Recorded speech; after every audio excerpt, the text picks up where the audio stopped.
What the heck is a Scheltopusik?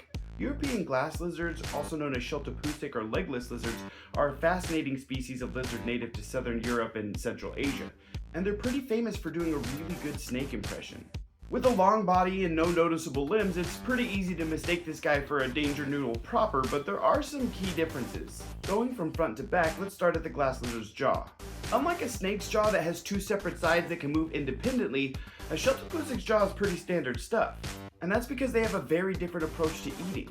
Snakes often consume larger prey relative to their size. By having elastic-like ligaments and a unique jaw structure, they can open wide and walk their jaw down the length of their prey to help swallow it. This is of course assisted by a snake's recurved teeth, making it that much more difficult for something to get out once it's in. Scheltopusik, on the other hand, don't have all the snake's bells and whistles. And what that means is that even a glass lizard that gets well over 4 feet is still eating much smaller things. In the wild, their diet is primarily made up of snails, slugs, insects, and eggs. And even if they might occasionally snack on a small mouse or a baby bird, it's not their primary target. And we can tell this from their small cone-shaped teeth.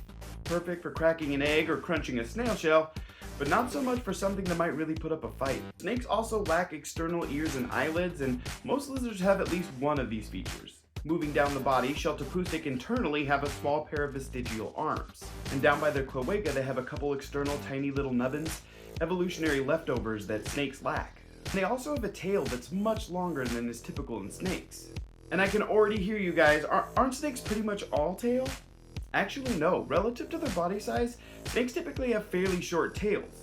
For example, a ball python that is similar in adult length to a Scheltopusik has a tail that's less than 4 inches.